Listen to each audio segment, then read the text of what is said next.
Based upon my own studies of the subject, the followers of Muhammad have turned him into a sinless human being, in similitude to Jesus. How accurate is their assertion? It was the later Muhammadan exegetes who created the dogma of Isma', sinlessness of Muhammad, in emulation of the Christian one regarding Jesus. This doctrine of Muhammad's alleged infallibility, impeccability, and sinlessness emerged slowly over the centuries. This doctrine, a total and undeniable perversion of reality and fact, is based only on dogma, and not on any truthful record, since the Quran and Ahadith themselves repeatedly and unequivocally state and show that Muhammad was only a man, a mortal, who suffered their strengths and weaknesses of fallibility and sinfulness. Muhammadan scholars have only themselves to blame for their unsuccessful endeavors at perverting and tampering with the historical and their own theological records by attempting to make Muhammad seem incorruptible and infallible, contrary to the evidence at hand. These distortions of the reports of the Ahadith are contrary to the Quranic verses which repeatedly declared that Muhammad was only a human messenger subject to human frailties and temptations. Ali Imran 3.144. Muhammad is no more than an apostle. Many were the apostles that passed away before him. Al-Kahf 18.110. Say, I am but a man like yourselves, but the inspiration has come to me that your Allah is one Allah. This verse shows clearly that Allah was already known as a god of the pagan Arabs long before Muhammad and his Quran. The only difference is that Muhammad insisted that Allah is one deity without any associates. Al-Anbiya 21.35. Every soul shall have a taste of death, and we test you by evil and by good, by way of trial. To us you return. Al-Ghafir 40.55. Patiently then persevere, for the promise of Allah is true, and ask forgiveness for thy fault, and celebrate the praises of thy Lord in the evening and in the morning.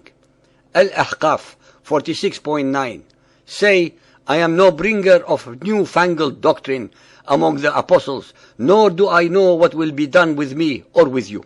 I follow but that which is revealed to me by inspiration. I am but a warner, open and clear. Al-Fath 48.1. Verily, we have granted thee a manifest victory, that Allah may forgive thee thy faults of the past and those to follow. Some of the commentators take this to mean sins committed by Muhammad before his call and after it. Others refer to the word to the liaison with the Coptic handmaiden Mary and to his marriage with Zainab, the wife of his adopted son Zayd. None of the commentators that have been researched, including Al-Bayzawi, Al-Jalalain, Al-Kamalan, and Hussein, give the last interpretation. They all say it refers to his sins before and after his call to the apostleship. The hadiths are replete with sayings and stories that show Muhammad being as sinful as any other human being with similar weaknesses and strengths. Sahih al-Bukhari Hadith 1.46, narrated by Ubadah bin Samit. The Prophet said, I came out to inform you about the date of the night of Al-Qadr. But so and so and so and so quarreled. Its knowledge was taken away. I forgot it. And maybe it was better for you. Now look for it in the 7th, the 9th, and the 5th of the last 10 nights of the month of Ramadan. Muhammad, allegedly the greatest of the prophets, forgot the date of the most momentous instance of his life, the night when the first verse of the Quran was allegedly revealed to him by the angel Gabriel. Sahih Bukhari Hadith 1.394, narrated by Abdullah. The Prophet turned his face to us and said, if there had been anything changed in the prayer, surely I would have informed you. But I am a human being like you, and liable to forget like you. So if I forget, remind me. Sahih Bukhari Hadith 8.388, narrated by Aisha.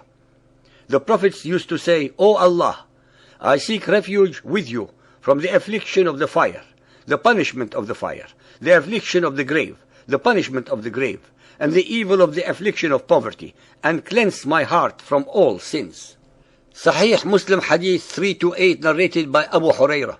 The Messenger of Allah said, I found myself in Hijr and the Quraysh were asking me about my night journey. I was asked about things pertaining to Bayt al-Maqdis, which I could not preserve in my mind. I was very much vexed, so vexed as I had never been before. Then Allah raised it, Bayt al-Maqdis, before my eyes. I looked towards it, and I gave them the information about whatever they questioned me. Yet again, Muhammad, the alleged greatest of all the previous prophets, who had only hours earlier just returned from his night mythical journey, already forgot what the Temple of Solomon looked like, although he had just declared that he had led all the other prophets in prayers there a few hours earlier. Moreover, the listener should be made aware that in the days of Muhammad there was no Temple of Solomon in existence, since it had already been destroyed by the Romans 550 years earlier. Muhammad was blatantly deceiving and lying to his followers. Sunan Abu Dawood Hadith 5036, narrated by Abu al-Azhar al-Anamari. When the Apostle of Allah went to his bed at night, he would say, O Allah, forgive me my sin, drive away my devil, free me from my responsibility, and place me in the highest assembly.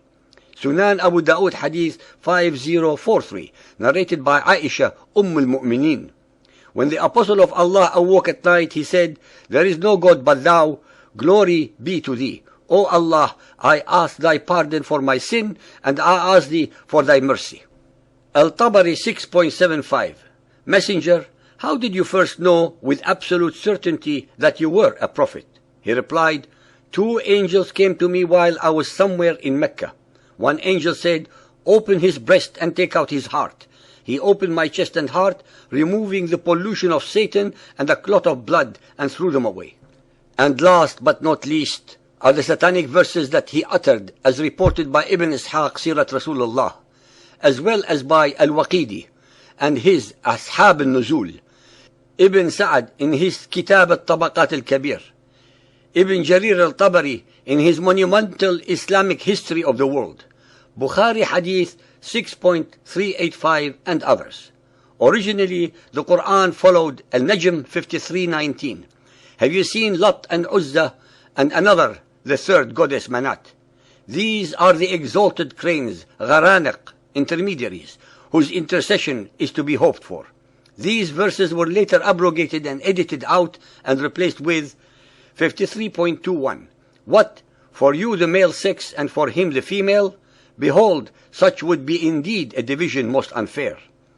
There are hundreds more ahadith that reflect very badly upon Muhammad's character that no one can actually challenge, since they were not written by his enemies, but by the Muhammadan Muslims who had absolutely no reason whatsoever to make him deliberately look bad.